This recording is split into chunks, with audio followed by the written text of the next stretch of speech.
This week on Q&A, author Miles J. Unger discusses his latest book, Machiavelli, a biography.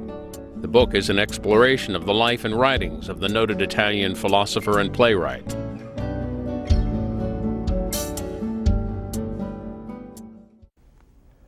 Miles Unger, I have on my lap here your book called Machiavelli, a biography.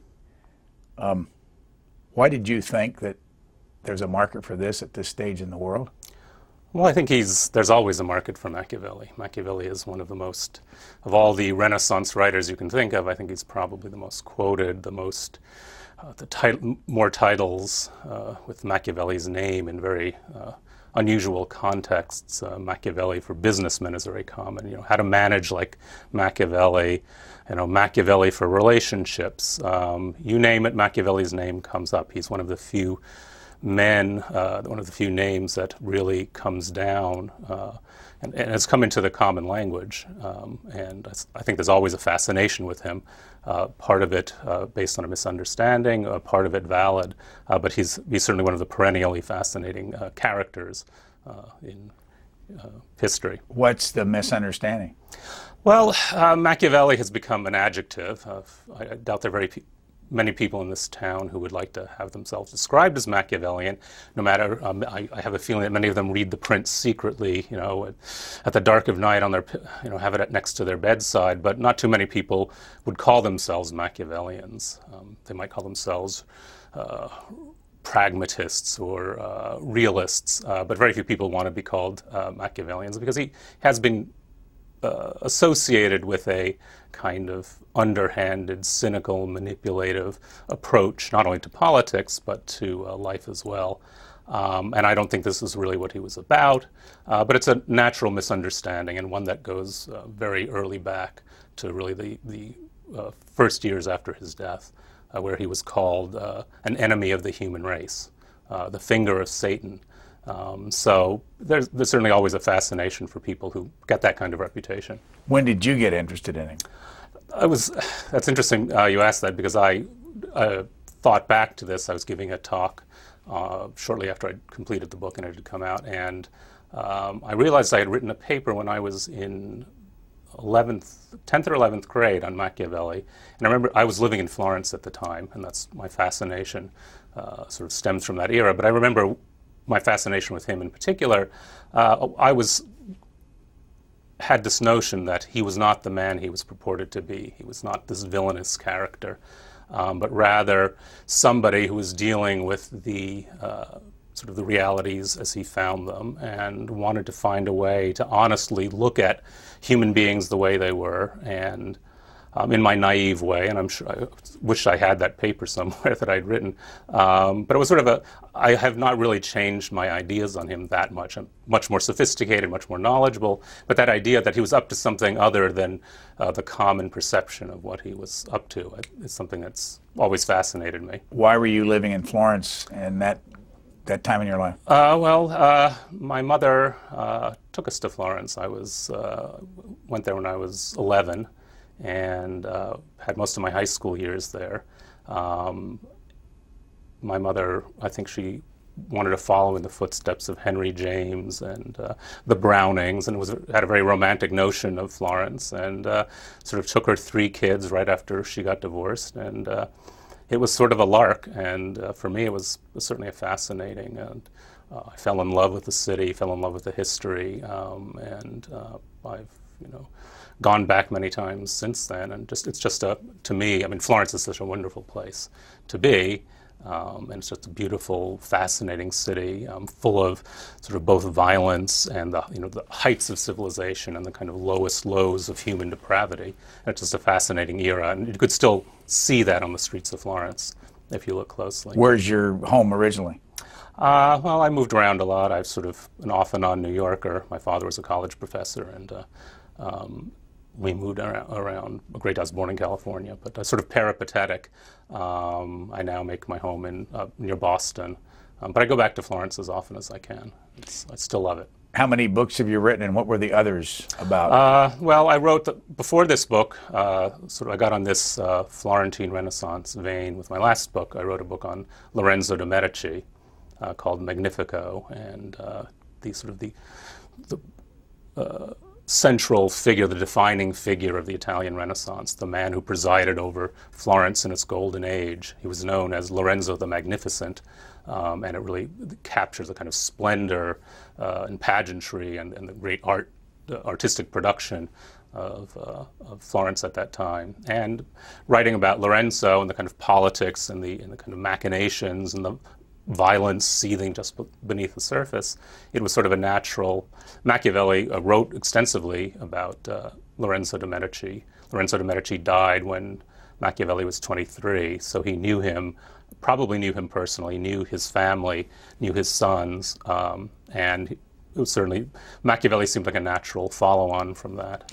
What year was Machiavelli born and where?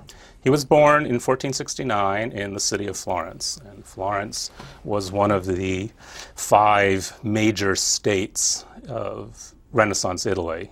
Italy was a divided country. It was not even a country. It was divided among 5 major powers and a host of duchies and principalities and petty states.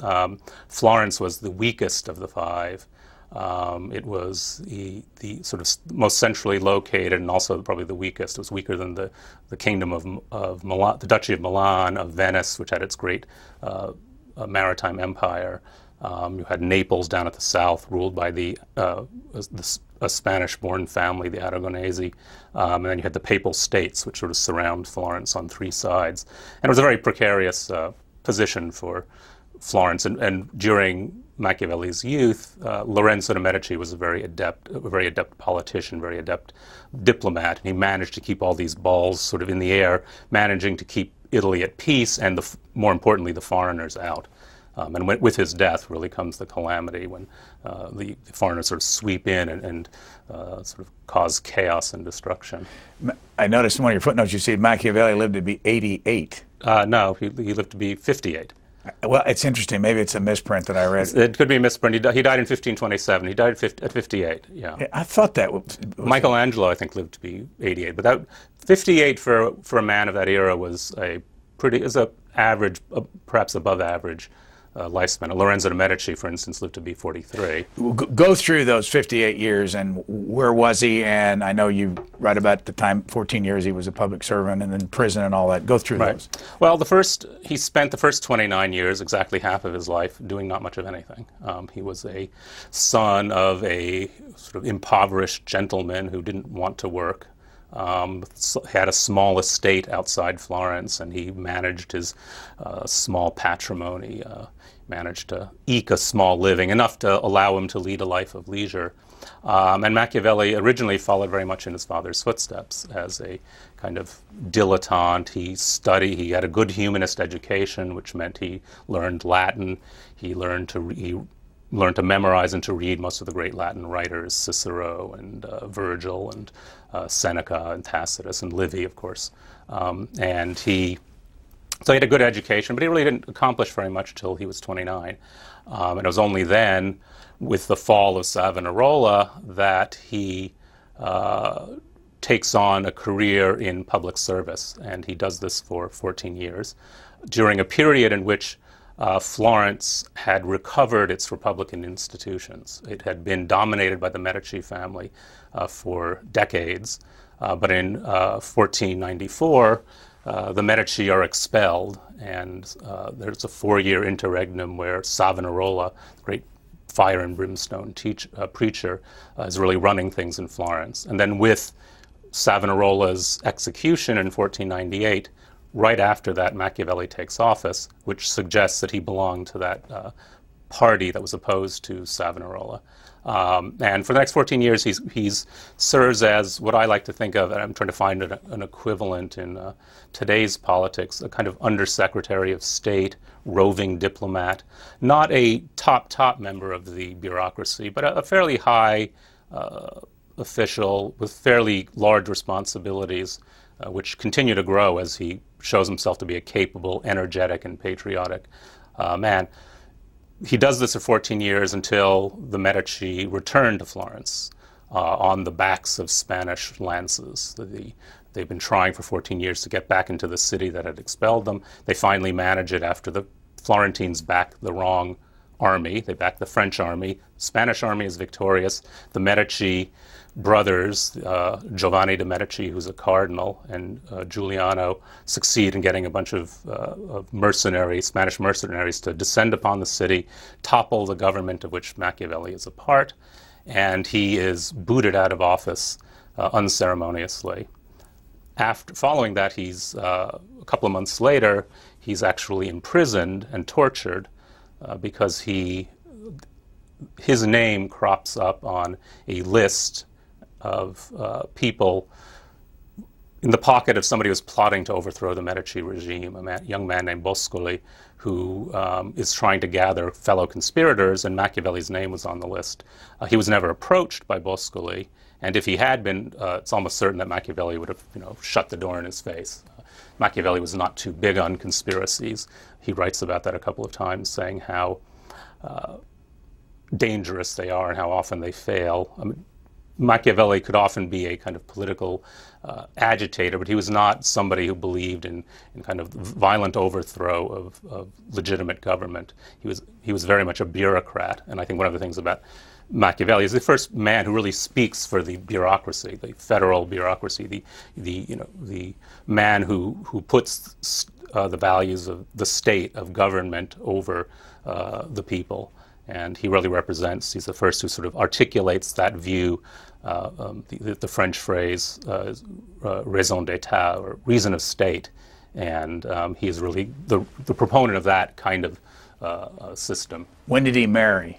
He married in 1501. He married a young woman from the neighboring quarter of Florence named Marietta Corsini, who was probably slightly above him socially. She was a young, we don't know that much about her because women were not really considered worthy of, and Machiavelli didn't really consider her worthy of spending a lot of time and effort recording her sort of day-to-day life. Marriage in Florence was very much a kind of business arrangement, but she was from a suitable family. The Corsini family were more or less equal to the Machiavelli, perhaps a little better established, perhaps a little less down at the heels. So he was probably moving up a bit when he married her. Children? He had 6 children, 4 boys, 2 girls. He was a good family man to that extent. And their marriage was, I don't think, by our standards, not a conventional marriage. He was quite a philanderer. He liked visiting the whorehouses. He was serially unfaithful. His wife seemed to put up with this, partly because that was expected of a good wife. She was almost certainly considerably a decade or so younger than he was. This was typical of Florentine marriages, men married in their late 20s, women in their late teens. So the difference in age meant that he was probably a much more worldly and sophisticated man. And she was there. And one of the interesting things you have about her, one of the few things we know about her is she complained often that he was never around. He was always going off on these trips to the court of France or the Cesare Borgia. And she complained that he wasn't absent, that he wasn't there for her, which suggests that when he was there, she enjoyed his company and they had a good family life. And they did produce 6 children, so they managed to spend a good deal of time together. I have a question about where you find this stuff. I know it's not stuff, the material in the book. How do you know, 500 years later, that he visited a house of prostitutes? Because he wrote about it. And Machiavelli was not shy about exposing his own peccadillos. I think one of the great things about Machiavelli is his kind of humanity, his warmth, his ability to sort of see the ridiculousness in other people, but also in himself, which is why he was quite popular. There are many letters from his friends talking about his wonderful sense of humor, which was rather coarse. And he writes this kind of awful letter of an experience he had while he was away, in which he visited a prostitute in the dark, and he was sold. Some procuress came and said, I have this lovely young thing for you, paid 2 ducats and all. You can have her. And of course, it transpires that when he turns on the light, she's this old, toothless hag, and it's a terrible.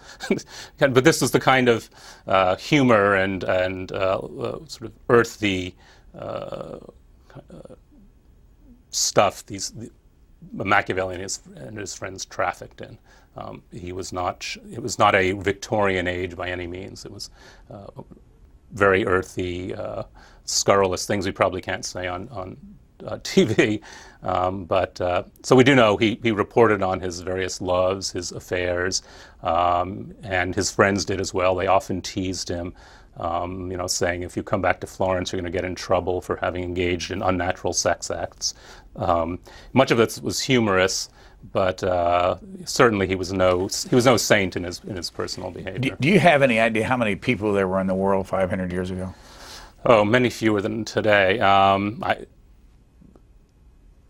don't know. I don't know the answer. Do you have any idea about around Florence and Milan and all those places? How many people were there? Florence was actually surprisingly small. If you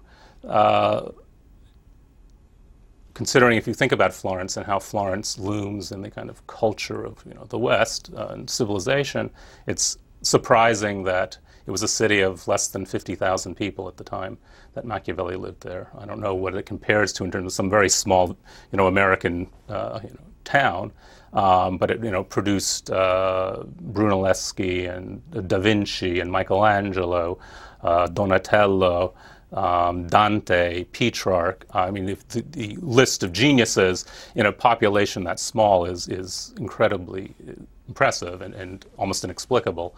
But it was a very small town. It had been larger in the Middle Ages. It had been decimated by the Black Plague in the 14th century, and its population probably shrunk by half. So at its peak in the 14th century, it's probably a city of about 100,000. So what would happen if the 538 people who have a seat over in the House and the Senate and the three that don't have voting but are representatives read your book and thought through what Machiavelli said back in those years and also read The Prince? I mean, what could they learn from it? Well, I think, despite his reputation, I think the greatest contribution Machiavelli has made to political thought is sort of is to look at things practically. He was the philosophers who came before him, those who wrote about politics before him, going back to Plato and Aristotle and St. Thomas Aquinas, believed essentially that the world and politics and human society really advanced and was really based on something rational. For the Greeks, reason, both Aristotle and Plato thought that reason ruled the way the world worked and the way human societies work. And he said that politics is the knowledge by which we make men good. That is not Machiavelli's philosophy. Machiavelli believed, and he says this, he says that many have written about societies that never were and never could be. I want to show you the way men really are. So I think in the broadest sense, he was the first to sort of look at men as they really are and to say, okay, men are selfish, they're ambitious, they're deceitful. How can we build a government based on this premise? And I think certainly the founding fathers had a very similar attitude towards politics, that men are basically ambitious, untrustworthy. No one has a monopoly on the truth. This is why we need to balance one group against another. This is why we have our checks and our balances. Madison famously said in one of the Federalist papers, I don't remember which, that ambition must be made to counteract ambition. And this is by that balancing of opposing interests is how we form a more perfect union. And I think this is something that really goes back to Machiavelli's notion of looking at men as they really are, as selfish men who sort of work for their own interests. Did the people that wrote our Constitution read Machiavelli? We know that John Adams did because he wrote about Machiavelli. The other ones, there is no or very little direct testimony, but we do know that they read people who read Machiavelli, particularly a group of English political philosophers known as the Commonwealth men. And the Commonwealth men came out of the English liberal tradition and were the sort of people like John Locke. There's a famous treatise that most of the founding fathers had in their libraries called Cato's Letters, which is a long passage about Machiavelli and why we should not regard Machiavelli as a philosopher of evil, as he had been believed, but a man who was showing us that men are selfish in order that we may guard against it, that we may build systems that can work with and sort of balance one interest off against the other. So indirectly, if not directly, we know that Machiavelli had an influence on the founding fathers and on the way our Constitution was framed. I have a copy here of The Prince. Do you have any idea how many of these have been sold in 500 years? No, I don't. It was I would say it was a bestseller shortly after his death, particularly after it was put on the index of prohibited books by the Pope. That helped things a lot. Why did the Pope prohibit the book to being read by Catholics? Well, in 1559 was the Counter-Reformation, was the reaction to and the response to Martin Luther and the Reformation, and the Church was trying to reform its ways and to combat the growing threat of Protestantism by reviving the Church and sort of fighting back. And one of the things I wanted to do was crack down on dissent to sort of come up with a unified line. And Machiavelli had written terrible things about the Church. He had pretty much raked them over the coals, particularly in the discourses, where he blames the Church for basically having destroyed Italy. He said the Church was too strong to allow a proper government to form in Italy, but not strong enough to unify it. They were continually inviting in foreigners to sort of save their bacon. They invited in the French or the Spanish or the Austrians whenever they were threatened, thereby sort of stirring the pot and making it impossible for Italy to develop a unified government. So Machiavelli was very tough on them. Was he religious? He was not religious. He paid lip service to religion, and many people have asked over the years whether Machiavelli was an atheist or not. My own sense is that Machiavelli really didn't care enough about religion to be an atheist. He didn't care for metaphysics. He was sort of outwardly conventional, though there are times when he says that, I didn't attend Mass. I don't attend Mass like I know you do, he wrote to one of his friends. He often made fun of religious people. He thought they were corrupt, as they were. If you know the Renaissance popes, they were, Rodrigo Borgia, who acknowledged his own children, Sixtus IV, who tried to have the ruler of Florence murdered.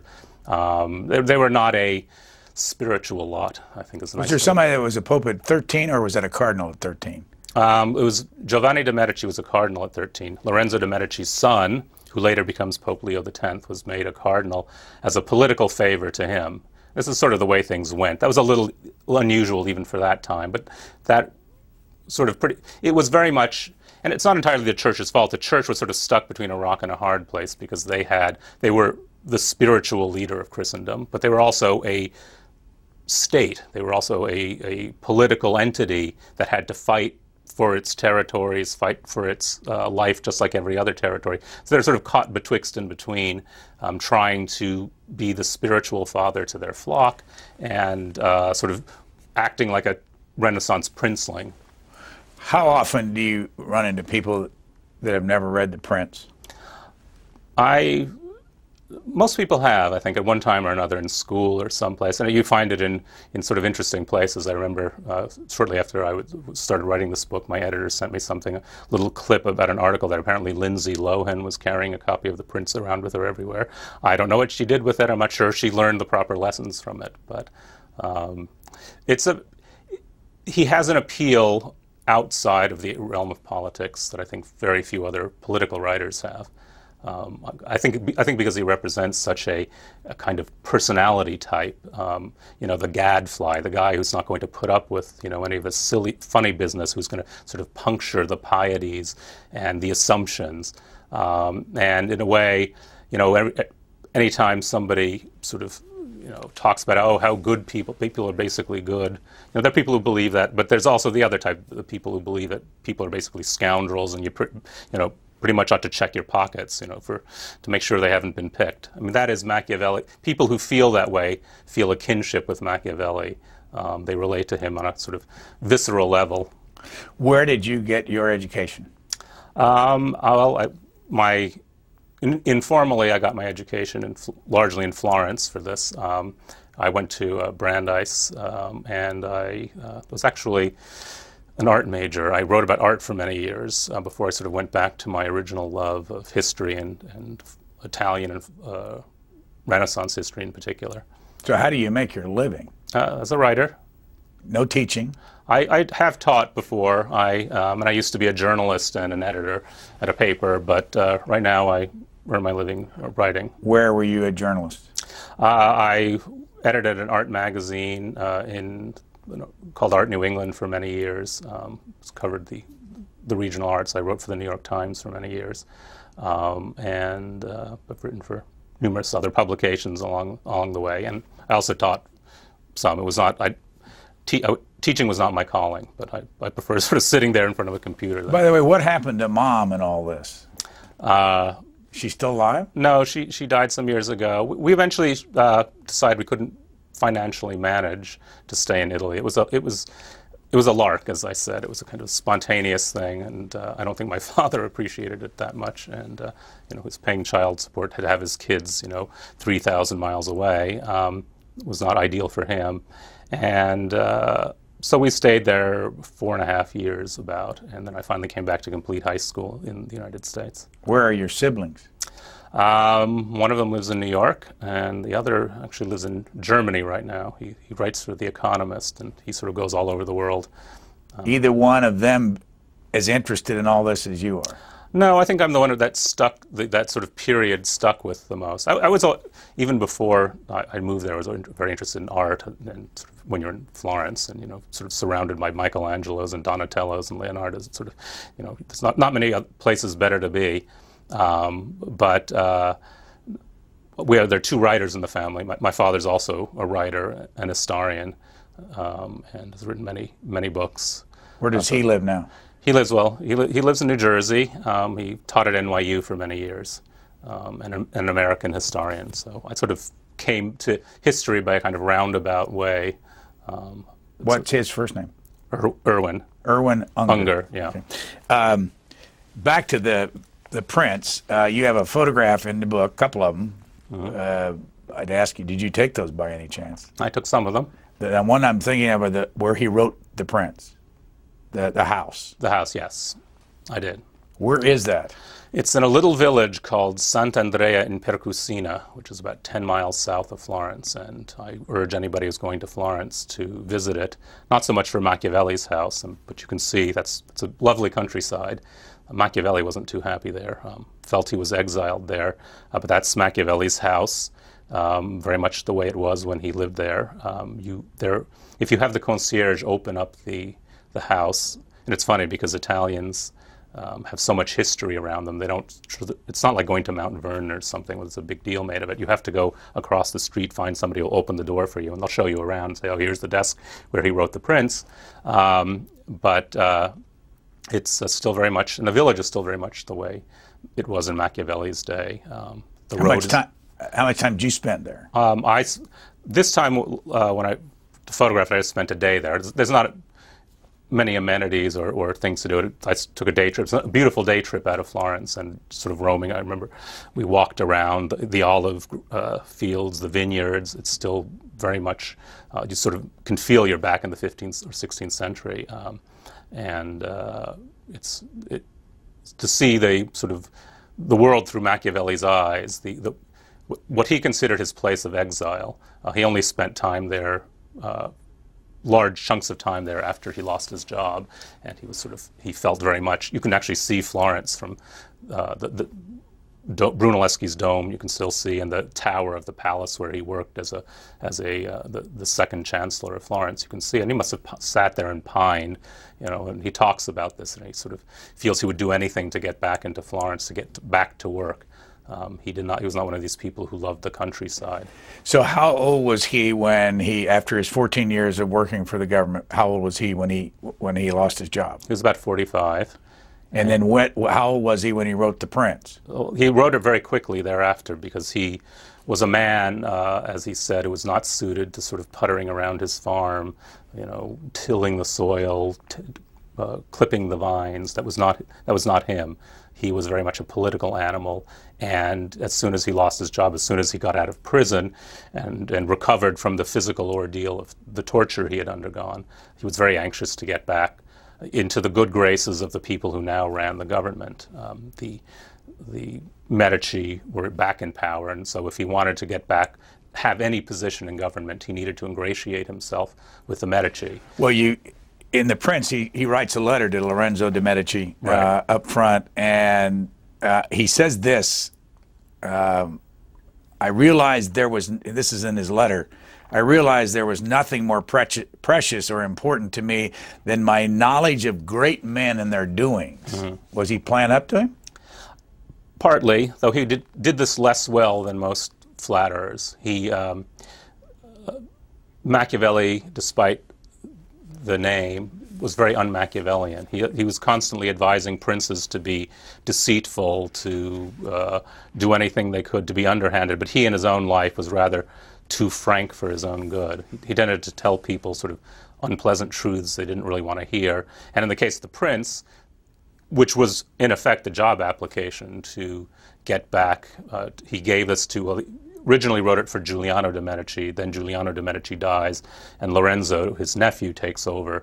So the final dedication goes to Lorenzo de' Medici, and he presents it to him as a job application. He says, here is the fruit of, I can't give you expensive gifts, I can't give you poetry, but what I can give you is the wisdom accrued over 14 years of service to the government. And Lorenzo didn't want to hear anything about it.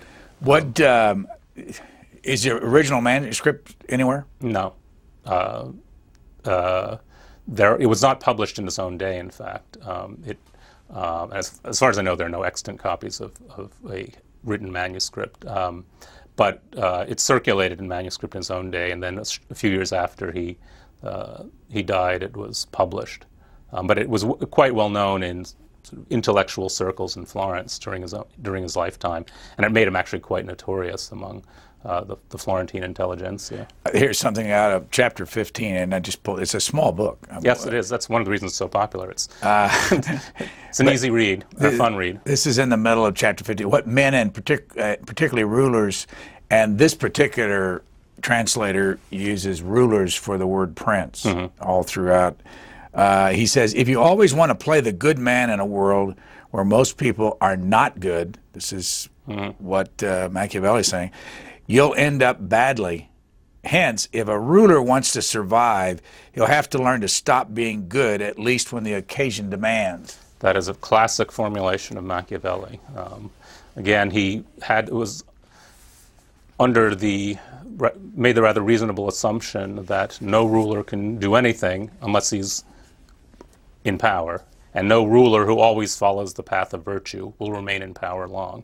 But he did say that the best thing for a ruler to do would not necessarily to always be virtuous, but to appear virtuous. That is the key. Appearing virtuous can often be useful. Being virtuous rarely is. Actually, the next chapter.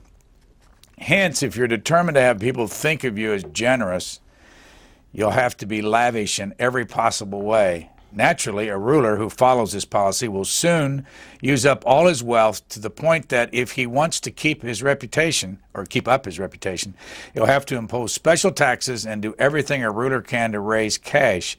His people will start to hate him, and no one will respect him. Now he has no money. Mm-hmm. I think it's very applicable to today's situation. Well, that's what I was going to ask you. Yeah, and it's, in order to ingratiate yourself with the people, you have to constantly spend on them, give them what they want, don't raise their taxes, and of course then you eventually run out of money and you're stuck with a situation where you sort of the fix we're in now, where we have to sort of get revenue somewhere, or stop spending, neither of which is palatable to a people that's constantly been told they can have everything. Do you have any idea, in those days, there was no electricity? No electricity. There were no cell phones. There were no ways to play music except live. And in that house, do you have any idea, when he was in that house, how he wrote? What did they use in those days? Used a quill pen, ink, and parchment or paper, probably paper for Machiavelli, since parchment was expensive, and he was not, particularly after he lost his job, was not rich, was constantly complaining about money. So he wrote with a quill pen on paper, and this was the early days of printing, sort of the birth of printing in Italy, right around the same time Machiavelli was writing. And a couple of pieces were actually published. The only book that was published in his lifetime was The Art of War. The other ones circulated in manuscript. But there would be copyists. If a work were popular and people wanted to read it, there would be professional copyists who'd make... Are there first editions of the prints anywhere? I don't know that what the earliest edition. I would imagine there are from the 1530s. I'm not an incunabulist and don't know the market, but I'd love to have one. But see if we can get you one. We'll put a time frame on it again. He left the government when he was around 45, and he died when he was 58. Right. And he wrote it right in the 45, 56, or 46. He wrote it very quickly. There's a letter from December 10th, 1513. He wrote to his friend Francesco Vettori, who was ambassador to Rome at the time, and he said, "I've written this little pamphlet of mine, and I'm hoping that the Medici will read it and I think he put it, allow me to at least roll stones for them," an expression meaning at least put me to some useful work. So he had written it very quickly, but he was out of prison in February 1513. By December, he claimed he had pretty much finished it and was ready to send it off. So it was a quick work. He dashed off in the sort of heat of the moment. And as you point out, it's quite a short book. So, how long had he been in prison? He was in prison for about 3 weeks, which wouldn't have been so terrible. The conditions were not good, but the worst thing about it was that he was constantly threatened with being executed. A couple of the people who were implicated in the same plot he were beheaded sort of right outside his window, which must have been a very unnerving experience for him. And he was also tortured. The Florentines' favored form of torture was something called the strappado, where they take your arms and they bind it behind your back and put you on a platform, then pull the platform out and basically dislocate your shoulders and rip your muscle. And it's not a pleasant thing. The same torture had been applied to Savonarola before his execution, and Savonarola broke very quickly and confessed to everything, confessed to all the crimes they wanted him to. Machiavelli seemed to be made of sterner stuff, though perhaps it was because he really didn't have much to confess. He was innocent, but he was rather proud of himself for how he came out of that. Saying he thought of himself a better man than he had before for having endured this like such a man. Here's chapter 18. Pope Alexander VI never did anything but con people. That was all he ever thought about. And he always found people who he could con. No one ever gave more convincing promises than Alexander or swore greater oaths to back them up. And no one ever kept his promises less. Yet his deceptions always worked because he knew this side of human nature so well. I think it's the sort of definition of grudging respect. He had a grudging respect for Pope Alexander, who's the same as Rodrigo Borgia, the infamous scion of the Borgia family. And this is one of Machiavelli's, the points he makes throughout, and one of the things that's given him a reputation for such wickedness. And I think even more than Machiavelli's defense of violence, it's his defense of lying that has gotten him into such trouble over the years. But he's makes the point that Alexander, by lying, managed to succeed where others more honest failed. Which would you rather have?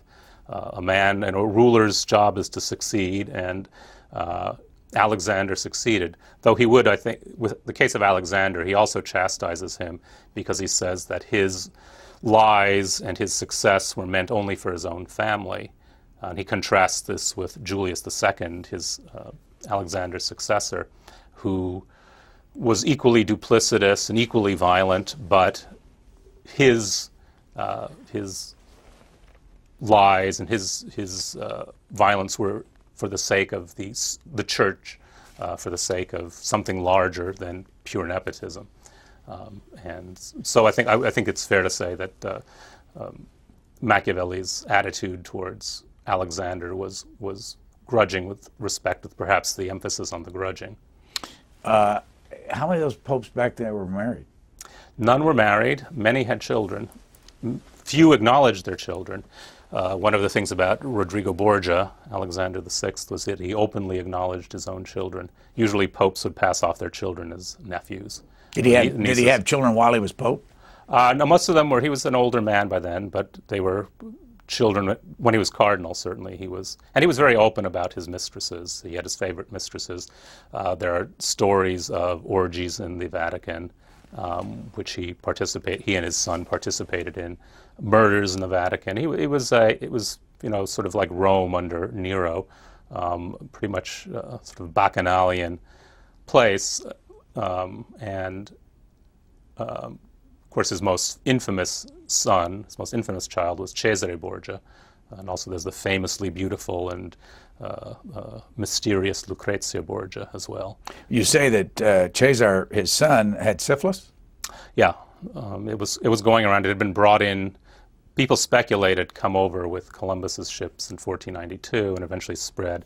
And when the French armies invaded in 1494, the Italians assumed they brought it with them. And I don't know if that was fair, but it certainly seemed to coincide with the French invasion. A year or two after, syphilis becomes a serious problem in Italy and around the rest of Europe. And the Italians called it the French pox. You say that Rodrigo Borgia, who was Pope Alexander VI, born in Spain, that he committed the deadly sins of greed, wrath, lust, gluttony, and pride? At least those many, yes. He was, and he was not, as I said, I think one of the refreshing things about Rodrigo Borgia is even though many of his predecessors and successors were equally corrupt, he sort of reveled in his corruption. He didn't care who knew it. He felt confident enough in himself and his power that he could get away with this. And given the track record of people like Sixtus IV, who sort of went around murdering people, murdering his political enemies, it was pretty safe for him to assume that he could get away with it. Even when Savonarola started railing against him from the pulpit in Florence, he pretty much put up with the insults as long as he was politically on board. He didn't mind being called a lustful, greedy, corrupt man. He said, yeah, pretty much I am. Put Savonarola in context again. I remember I wrote down a quote when I was reading your book. I believe Christ speaks through my mouth was his quote. And then you give the impression, or maybe it's not impression, but it's truth, that he was kind of an evangelist type? He was a fundamentalist. Some have described him as a religious fanatic. He was a religious visionary, and I think he's an interesting character because he had some very scary attributes and some very admirable attributes. What was he? Who was he? He was a Dominican friar who came to Florence in 1492 from Ferrara. So he was a foreigner, which always made him a bit suspicious to Florentines. But he quickly gained a reputation as a kind of fire and brimstone preacher, calling on Florentines to reform their ways, saying, the judgment is at hand, fire and pestilence and flood will come. And he got a very good response because I think Florentines felt a little guilty about their sort of sybaritic lifestyle, the corruption. He also, and I think that this is the most admirable aspect of him, he was very much an advocate for the poor and oppressed, and he gained a following among the poor. The disenfranchised workers, the urban proletariat, and so he was very much a Democrat. He was responsible for restoring the democratic institutions of Florence after the Medici expulsion. But he was also dangerously convinced, I think, that, as you say, God spoke through him. He kept talking about his own martyrdom. He might have been emotionally unstable. So he really put, through the 4 years that he, in effect, ruled Florence, he put them through the ringer. Many people thought the rapture, the sort of second coming was about to come, and people had to reform their ways. He had built these huge bonfires of the vanities in the central square of Florence, where Botticelli would throw his paintings, and jewels would be thrown, and brocaded dresses. So all the sort of great cultural wealth of Florence ended up being consumed in these huge bonfires. And it was very much a reaction to the kind of corruption and sort of luxury of Florence. Did I read in the book that he really didn't believe this stuff? Well, when he was tortured, he claimed he was made to confess that he didn't believe it, but then he recanted that original confession. I think he did believe it. It's always difficult to tell with people like Savonarola where personal ambition and genuine belief separate. I think he was both. I think he was very ambitious, but his ambition, as he saw it, was for Christ, for a better world.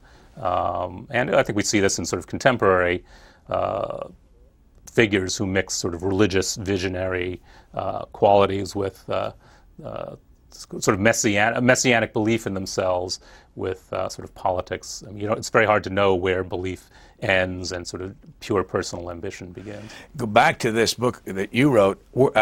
Contrast where you wrote it with where Machiavelli wrote The Prince. What were the circumstances for you? Where did you do it? Well, I did a lot of research in Italy, in Florence, and when I say research, I mean I spent a lot of time at restaurants and having a good time, and doing some research as well, and sort of getting a feel for the place. And I think that's I always like to go back. Every book I write about Florence, I take at least one trip to drink in the atmosphere and the Chianti, most of the circumstances are not quite as romantic. I spend a lot of time, I think, like most writers, in front of a computer screen. And fortunately for something like this, there's a lot of material available. Machiavelli's letters, which are a wonderful read, either in the original Italian or even in English translation. They're just very lively, full of wonderful incident and colorful tales, and he's quite a storyteller himself. Are they online? I haven't found them online. But where do you go to get them? Well, there are Italian editions of his complete letters, which I read, and I believe there's also an English version. I think it's something called Machiavelli and His Friends. Are you fluent in Italian? Yeah, my speaking is a bit rusty, but my reading is still pretty good. Though 15th century, 16th century Tuscan is a little different from modern Italian. But how did this is a Simon & Schuster book, big publisher, yep. A name from 500 years ago. Whose idea was it, yours or theirs? Well, it was originally my idea. It was shaped as we went along, as most of these projects are. We had talked about maybe doing a book on Savonarola and Machiavelli, who are sort of, I think it's interesting that two people who represent almost diametrically opposed visions of the world sort of were in the same place at the same time. And one of the early chapters of the book, I sort of talk about that point at which Machiavelli is in the crowd while Savonarola is preaching one of his, hellfire sermons, and Machiavelli is commenting on it. He was sent there to write a report back what Machiavelli was saying to the ambassador in Rome, and but it's just the idea of those two people sort of being in there and sort of having completely opposite views of what made the world tick, what the world was about. I thought it was such a fascinating thing, but it ended up being sort of pared down a bit to Machiavelli. But we were both interested in this period of Florentine history. It's an endlessly fascinating period. Do you have any idea how many copies of this book that the publisher thinks will sell? I don't. I'm not sure. I actually have to say I do not know how many they ran off, but I try to stay away from the sort of marketing end of things. But what's the audience from their perspective? Is this one for colleges? It could be for colleges. It's also for people who like biography, who liked rousing tales of interesting figures from different periods. I mean, the people read biographies of Cleopatra. There's an endless hunger for biographies of the founding fathers. I think he's one of the seminal figures of sort of Western thought, and he's just a very interesting guy and a very entertaining guy to be around. And I certainly enjoyed spending a couple of years with him, and I hope people reading the book have a... Here's a sentence from your book near the end, under the headline "Finger of Satan."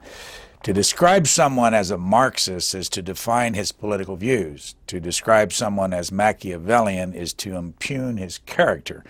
Machiavelli was certainly not the world's first cynic, but he has been so closely identified with a certain kind of unscrupulousness that any manipulative, self-serving behavior is now described as Machiavellian.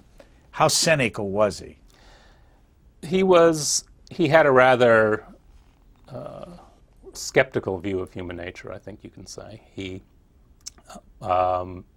believed people were basically selfish, weak, fearful, pursued their own advantage.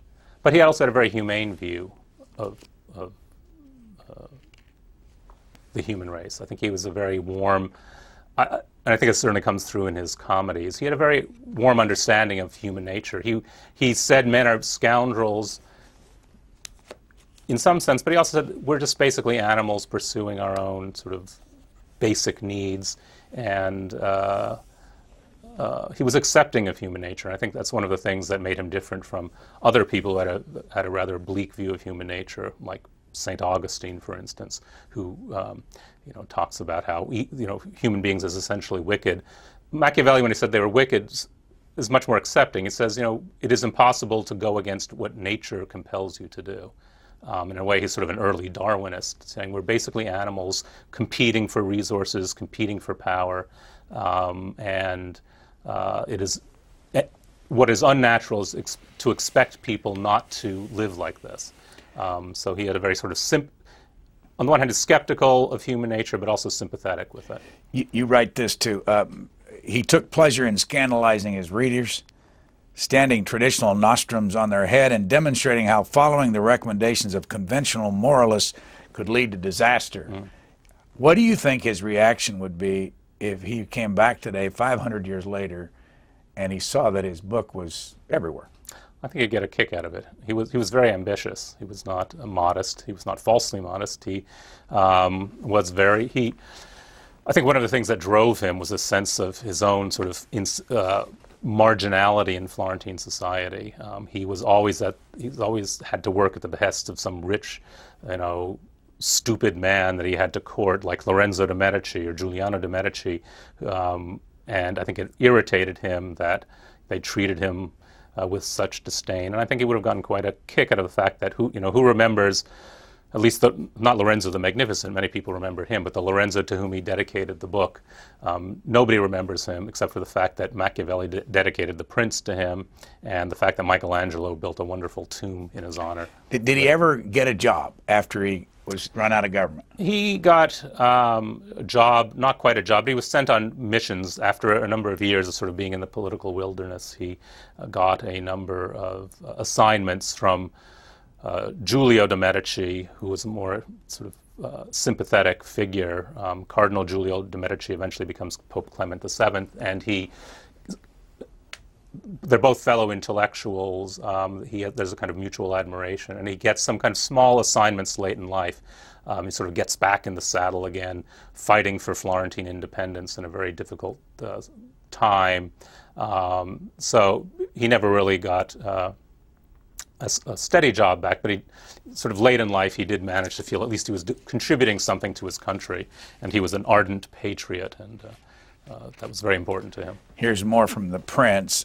In this regard, it's worth noting that you can be hated just as much for the good you do as the bad, which is why, as I said before, a ruler, or a prince, who wants to stay in power is often forced not to be good, because when a powerful group, whether they be the common people, the army, or the nobility, is corrupt, then if you reckon you need their support, you'll have to play to their mood, keep them happy, and at that point, any good you do will only put you at risk. Again, what would he think about if he came to this country today and looked at what was going on? I think you would see there's a lot of pandering going on. I think he lived in a less squeamish age. I don't think that, the most hard-headed politician today would, imprison and behead his political opponents. I don't think that's something that's going to happen.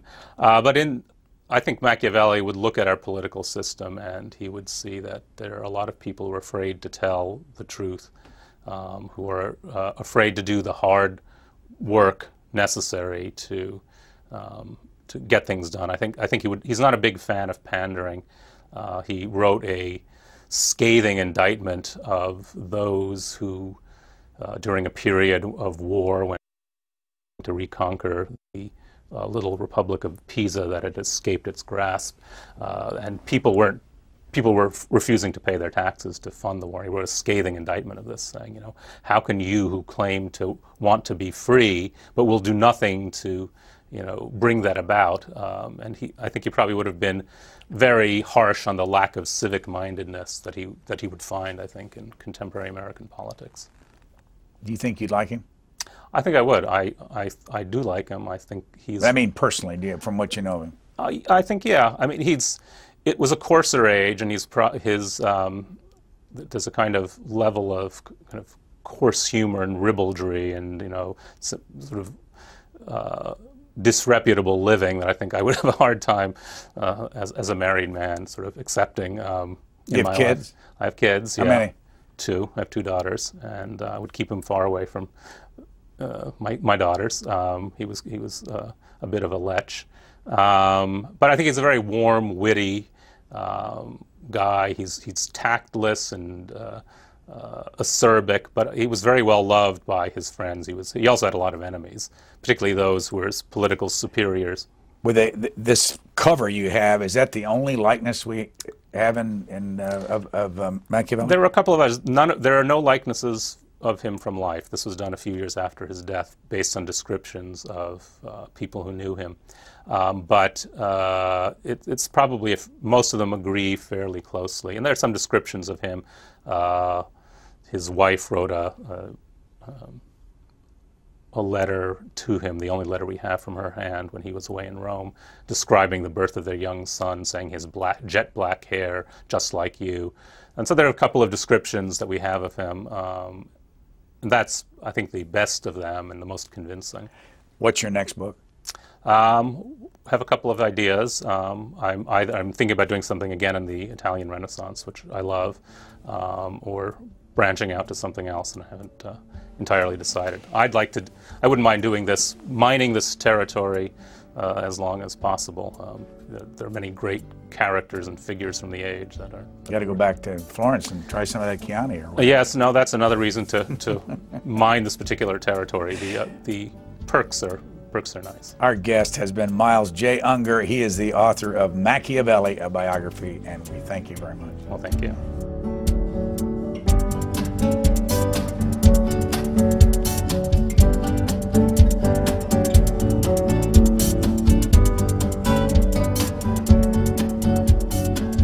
For a DVD copy of this program, call 1-877-662-7726. For free transcripts or to give us your comments about this program, visit us at qna.org.